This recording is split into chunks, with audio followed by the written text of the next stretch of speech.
नमस्कार, मी मेनका वाघ. पुस्तक आहे काळे पाणी. लेखक स्वातंत्र्यवीर सावरकर. भाग 3. योगानंदाचे कपट. योगानंद ज्या मंदिरात उतरले होते त्यांच्या प्रांगणात त्या सकाळी काही दर्शनेच्छू आणि प्रश्नेच्छू लोक त्या स्वामीजींचे बोलावणे येई तो इकडे तिकडे हिंडत होते.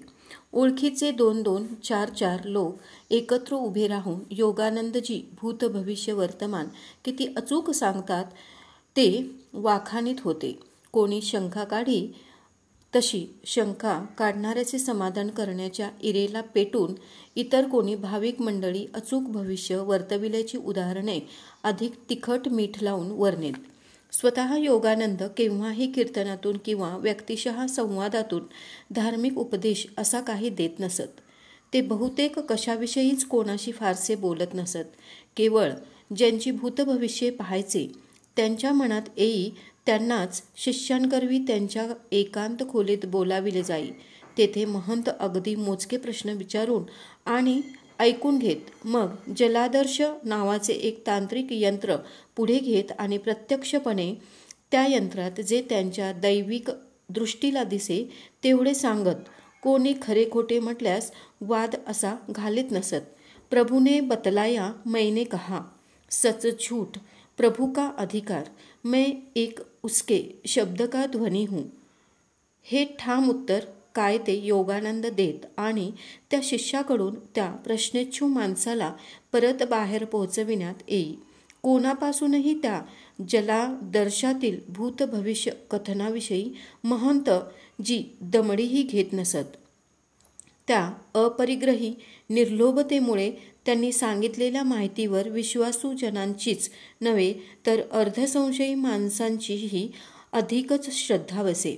महंत जो वाक्संयम पाळीत त्यामुळे त्याचा एखाद दुसरा जो गूढ शब्द निघे त्याचे स्पष्टीकरण जो तो आपल्या मताप्रमाणे करायला स्वतंत्र असे. कीर्तनात भजन तेवढे स्वतः त्यात रंगून जाऊन ते मनमोकळेपणे आणि सुरेलपणे घोळून म्हणत. त्या वेगळ्या त्यांच्या भक्तितल्लीन अभिनयाने मात्र त्यांच्या देवलसी सिद्धाईची थोरवी श्रोत्यांना कळून चुके. पण त्या कीर्तनातून देखील स्वतःचे भोजनावेगळे असे प्रवचन ते लवलेशही देत नसतात. भजन संतों से ज्यादा मैं क्या कहूँ हे एक वाक्य तेवढे वेळप्रसंगी उच्चारून ते चुप बसत. पण योगानंदजींच्या ह्या मनोवृत्तीमुळेच इतर कोणत्याही प्रवचनकाराच्या कोणत्याही वक्तृत्वापेक्षा त्यांच्या वेदांत ज्ञानाच्या गूढतेविषयी लोकांवर असामान्य छाप पडे. त्यांचे ज्ञान इतके गूढ आहे, सखोल आहे की शब्द उणे पडणारच. गुरोस्तु मौनम व्याख्यानम ही परमसिद्धीची खूण असे भाविक लोक आपसात म्हणत. अगदी उघड्या विहिरीची खोली काहीतरी तरकिता येते, पण जिचे तोंड बंद केलेले असते आणि उघडलेले कोणीच पाहिलेले नसते तिच्या खोलीचा अथांगपणा आश्चर्य वाढविल तितका वाढवू शकेल असे किंवा व्याख्यान न देता येणाऱ्या गुरुचेही गुरोस्तु मौनम व्याख्यानम हे लक्षण होऊ शकेल असे कोणी म्हणताच त्या टवाळ्याच्या तोंडी काय लागता असा जिकडून तिकडून भाविकांचा गोंगाट होई. रमाबाईंची ह्या स्वामीवरील निष्ठाच त्यांना आज त्या वाटेने जाताना चालण्याइतकी तरी शक्ती देत होती. मालती योगानंदांच्या मठात जरी सुरक्षित नसली आणि कालच्या दंगलीत हरविली असली तरी ती कुठे आणि कशी आहे हे तरी योगानंदजी आपल्या जलादर्श यंत्रात पाहून आपल्याला नक्की सांगतील. हा विचार त्या भाविक आईच्या घाबरलेल्या मनाला थोडा तरी आधार देत होता. तो स्वामी आपल्याला ह्या संकटातून काहीतरी उपायाने सोडविल असे त्यांचे समाधान त्याच करीत होत्या आणि त्या निर्लोभी स्वामीवरील श्रद्धेची ती काठी टेकीत त्या लटपटत असताही मंदिराकडे झपझप चालल्या होत्या. नायडूबाई ह्या भाविक असल्या तरी त्या भाबड्या नव्हत्या. लुच्चे साधू त्यांनी पाहिले होते, पण म्हणून सगळेच लुच्चे असतात असा अध्धातध्दा वाद कोणी घातला तर त्याला त्या हाणून पाडेत. योगानंदजींची कोणापासूनही काही न मागता समजेल ते सांगण्याची प्रवृत्ती आणि त्यांनी सांगितलेले भूतभविष्य अगदी लबाडीचे तर काय, पण अगदी खोटे असल्याचाही लोकांत नसलेला बोभाटा ह्या 2 पुराव्यांवरून योगानंदांविषयी त्यांचा चांगला ग्रह झालेला होता. ते सच्छील, परोपकारी, साधू पुरुष आहेत हे तर उघडच होते, पण त्यांच्या अंगी भूतभविष्य वर्तविण्याची एक दैवी दृष्टी, काही अंतर्ज्ञान आहे ह्याविषयीची नायडूबाईंचा विश्वास वाढत चालला होता. थोडीशी शंका वाटे, पण ती त्यांच्या प्रामाणिकपणाविषयीची नसून भूतभविष्य वर्तमान ज्ञानाची सिद्धीच मुळी किती अचूक असते ह्याविषयी होय. त्याची परीक्षा घेण्याची ही बरी संधी आली असा विचार त्या नायडूबाईंच्या मनात मालतीवरील ह्या संकटाने त्यांच्या हृदयात झालेल्या कालवाकालवीतही आल्या वाचून राहिला नाही. मंदिराच्या त्या प्रांगणात ह्या दोन्ही महिला पाय ठेवतात न ठेवतात तोच महंतांच्या एका शिष्याने त्यांना सामोरे जाऊन राखीव वाटेने महंत राहात त्या मठीपाशी नेले. उभ्या राहतात न राहतात तोच इतका वेळ कसाबसा दबलेला उसासा टाकीत रमाबाईंनी शिष्याला विचारले, पण आमची मालती कुठे आहे? मालती? त्यांच्या त्या उतावळ्या प्रश्नाची जणू वाटच पाहत असलेल्या त्या शिष्याने त्यांच्या मुखावरील आश्वासक स्मिताने आणि दोन्ही पंजे वरदहस्ताप्रमाणे हलवीत होकारार्थी नमविलेल्या ग्रीवेने सगळं काही ठीक आहे असे सुचविले. त्यायोगे रमाबाईंच्या जीवात जीव आला. चिंता ज्या वेगाने झपाझप उणावली तितक्याच वेगाने उत्सुकता दुणावून रमाबाई, बोलवा ना मग तिला, इथे कुठे दिसत नाही ती, आणा ना माझ्यासमोर, असे काकुलतेने विनवू लागल्या. तेव्हा आता शब्द उच्चारायलाच पाहिजे असे उच्चारतो अशा निरुपयाच्या आविर्भावाने शिष्य उत्तरला, माताजी, गुरु महाराज अभी बुलाते ही है आपको, घबराइये मत, गडबड भी मत मचाना. योगानंदाप्रमाणे त्यांच्या शिष्यांनाही शक्यतो थोडे बोलण्याची शिस्त पाळावी लागते आणि योगानंद गुरुजींच्या अनुज्ञे वाचून कोणत्याही प्रश्नाला कोणतेही वाचिक उत्तर सहजा देता येत नसे. भेटायला आलेल्यांना देखील महंत विचारू देतील तितकेच प्रश्न विचारता येत, ही तेथील सक्त प्रथा नायडूबाईंना माहीत होती. त्यांनी खुणेने रमाबाईंना दटावले, थोड्या चूप रहा. इतक्यात महंतांच्या खोलीचे दार उघडले. 2-4 प्रश्नेच्छू गृहस्थ बाहेर पडले. दोघी जणींना शिष्याने आत नेले, पण तेथेही मालती दिसली नाही. रमाबाईंना बोला अशी खूण होताच त्यांनी हात जोडून विचारले, माझी मुलगी मालती आपण कालच्या दंगलीतून सोडवून इथे सुरक्षित ठेवलेत, हे उपकार मी जन्मोजन्मी विसरणार नाही. मी तिला न्यायला आले आहे. कुठं आहे माझी मालती? महंतांच्या खुणेवरून शिष्य म्हणाला, माताजी, तुमच्या मुलीला दंगलीतून मी सोडविली नि तुमच्या घरी पोहोचविण्यासाठी नेतही होतो, पण तिच्या ओळखीच्या एका गृहस्थाबरोबर ती स्वसंतोषाने घरी जाते म्हणून म्हणाली. ती म्हणाली, तो माझा जवळचा आप्ता आहे. म्हणजे कोण तो? विजते घर पुन्हा भडकावे तसा विजलेला चिंतेचा डोंब त्यांच्या हृदयात पुन्हा पेटून रमाबाई कासावीसपणे विचारू लागल्या, महाराज, पण इथे आमचा कोणी आप्तेष्ट नाही. महाराज, काहीतरी घात झाला आहे महाराज. निश्चयी मुद्रेने आपल्या हाताची तर्जनी उचलून त्या बाईंना थांब असे महंतांनी खुणावले. रमाबाईंचा तो न आवरता आवेगही त्या दटावणाऱ्या पण सहानुभूतीच्या खुणेने खाडकन दबला. वाक्यांमागून वाक्ये त्यांच्या तोंडातून बाहेर पडण्यासाठी ओठापाशी दाटली होती ती तिथेच थबकली. महंत डोळे किलकिले करून थोडे अंतर्मुख झाले, पण अत्यंत द्यार्द स्वराने म्हणाले, मैया, तुझी मुलगी हरवली नाही, माझी हरवली. देवाची इच्छा असेल तर मी तिला शोधून काढतो. पण विचारेन तेवढेच बोल, दिसेल तेवढेच पहा, सांगेन तेच ऐक. मन माझ्या हाती सोपव पाहू पहिल्यानं. तुझा असा एकही विचार मनात येऊ देऊ नको. दिलंस मला तुझं मन रिकामं करून? दिलं महाराज, असे सांगताच रमाबाई खरोखरच मन सुन्न झाल्यासारख्या झाल्या आणि महंतांच्या हालचालींकडे नुसत्या टकमक बघत राहिल्या. शिष्याने गुरुजींच्या खुणेवरून एक स्वच्छ परात त्यांच्यासमोर ठेवली व तीत स्वच्छ पाणी काठोकाठ ओतले. त्या परातीच्या किंचित वर असा एक स्वच्छ आरसा भिंतीला लावला. एक समयी पेटून जवळ ठेवली. महंत योगानंदजींनी पळीतील जल मंत्रून आपल्या डोळ्यावर शिंपडले आणि एकाग्र चित्त मंत्र जपत ते त्या परातीतील पाण्यात टक लावून पाहत बसले. श्वाससुद्धा भीत भीत सोडीत सारे जणू निस्तब्ध झाले. थोड्याच वेळात महंतांनी मान वर उचलून नायडूबाईंना विचारले, ह्यांना एक मोठा मुलगा आहे ना? रमाबाई चमकल्या. ह्यांना कसं कळलं ते? अंतर्ज्ञानी खराच बरं हा पुरुष. पण नायडूबाई काही विशेष चमकल्या नाहीत. त्या उत्तरल्या, हो, मी स्वतःच पूर्वी तुम्हाला सांगितले होतं की रमाबाईंना एक मोठा मुलगा होता. तो लढाईवर गेला, तिकडे मारला गेला. त्याला आता 5-6 वर्ष उलटून गेली, पण तो मारला गेला नाही. मी तेच सांगत होतो की यांचा तो वडील मुलगा जिवंत आहे, चांगला धट्टाकट्टा आहे. हा पहा, माझ्यासमोर जशा तुम्ही तसा प्रत्यक्षपणे बसलेला आहे, बोलतो आहे. महंतांच्या प्रत्येक वाक्यागणित रमाबाईंच्याच नव्हे तर नायडूबाईंच्या अंगात देखील आश्चर्याच्या चमका सनसनत गेल्या. रमाबाई थरथरत्या स्वराने उद्गारून गेल्या, माझा पुत्र जिवंत? देवा, तुमच्या तोंडात साखर पडो. नायडूबाईंनी आश्चर्याच्या पेचातून स्वतःला थोडेसे सोडवून विचारले, पण तो ह्यांचाच पुत्र कशावरून? क्षमा व्हावी, पण मिथ्याभास. उगीच तर्क नको. ऐक, ह्यांचाच पुत्र कशावरून?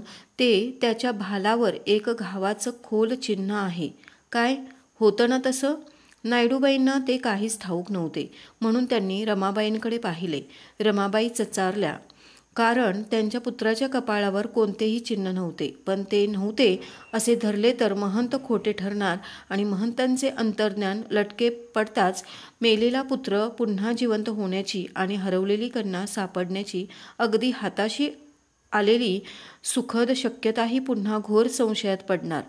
नसेल तर साफ नाही म्हणून सांग, चाचरू नकोस. महंतांनी हटकले. तसा कोणताही वन त्यांच्या डोक्यावर नव्हता. रमाबाई बोलू की नको असे दबता दबता झटकन बोलून गेल्या. नीट आठव, सैन्यात गेल्यावर तुझा पुत्र लढाईवर गेला होता ना? ठीक, तर तिथे हा घाव लागला? हो रे हो महाराज, आठवलं मला. अगदी खरं. त्याच्या शेवटच्या पत्रात डोक्यावर दुखापत झाल्याचं त्यानं लिहिलं होतं. खरंच आपलं अंतर्ज्ञान त्रिकाळ सत्य आहे. स्वतः रमाबाईंनाही जे आठवत नव्हते ते आजवर त्यांच्यात कोणालाही माहीत नसलेले असे वृत्त इतके तंतोतंत महाराजांना कळावे, खरे ठरावे आणि असे अगदी सहज ओघाने नायडूबाई अगदी चकित झाल्या. महंतांच्या शब्दावर रमाबाईं इतकाच भाविक विश्वास नायडूबाईंचा देखील न बसणे आता केवळ अशक्य होते. त्या अगदी परस्थ आणि अनोळखी महंतांनी इतक्या पटापट त्या पुत्राच्या इतक्या खाणाखुणा आणि घरची माहिती सांगितली की तो पुत्र त्यांच्या डोळ्यासमोर तेथे त्यांच्या अंतर्दृष्टीला दिसत होता. ते पाखंडातील पाखंडालाही नाकारता येणे दुरापास्त व्हावे. रमाबाईंच्या आश्चर्याला तर पारावर उरला नाही. तुमचा पुत्र जिवंत आहे, खुशाल आहे, ही त्या महंतांची वाक्य ऐकताना त्यांचे हृदय आनंदाच्या लाटांनी इतके हेलावले की त्यात मालतीच्या हरवण्याची आठवणही क्षणभर बुडून गेली. हरवलेली मुलगी शोधित असणाऱ्या त्या आईला तिचा मेलेला एकुलता एक पुत्र जिवंत सापडला. पण सांगणं ते पुढेच आहे. महंत झटपट पुढे सांगू लागले, त्या तुमच्या पुत्राचा हा एक स्नेही पहा, तो नी ही पहा मालती आली. ठीक, नागपूरकडे तुमचं घर ना? बघा तर, त्या स्थळी मालती त्यांच्याशी प्रेमाने संगनमत करीत आहे. हाच तो गृहस्थ. काल ह्यांच्याबरोबर मालती गेली. हो, अगदी संतोषाने चालली आहे पहा. अगदी तुम्ही जशा मला दिसता नी म्हणूनच इथे आहा हे खरं, अगदी तसंच हे मला दिसतं आहे नी म्हणून खरंही तितकंच आहे. निघाले आगगाडी सुटली. काय अक्षर पुसट, पण नागपूरकडे. मालती तिच्या प्रियकराबरोबर नागपूरला निघून गेली आहे. ह्रूम ह्रीम ह्रूम वष्ट नेत्रयायाय फट. एकाग्र चित्ताच्या अवधानाने परिशांत झालेला तो महंत हा मंत्र उच्चारताच हलकेच हरिनाम जिनावर डोळे मिटून बसला. शिष्याने त्या अनेक प्रश्न शंका जिज्ञासादिकांनी व्याकुळ झालेल्या दोघी बायांना बोटाने चूप राहण्यास दटावून ते यंत्र मोडले. त्यासरशी कोठून काय की एक आवाज घुमत घुमत गेला आणि घंटांचा घड कोठून तरी खणखणानून मंदावला. परात समयी आरसा प्रभृती पदार्थ झटपट जागच्या जागी त्या शिष्याने ठेवले. वारा घालीत गुरुजींपाशी थोडा वेळ तो बसला आणि गुरुजींनी किंचित हात उचलून खुणावताच त्या पायांना तो अगदी खोल आवाजात बजावता झाला की आता काही एक अधिक सांगता येणार नाही. स्फूर्ती उतरली. केवळ पुढे काय करायचं इतका एक प्रश्न हवा तर विचारा. योगाची तंद्री उतरण्याच्या आत जर काही गुरुजींनी सांगितलं तर तितकंच काय ते ऐकावं नि कोणतीही अधिक चर्चा न करता आज परतावं, उद्याचं उद्या.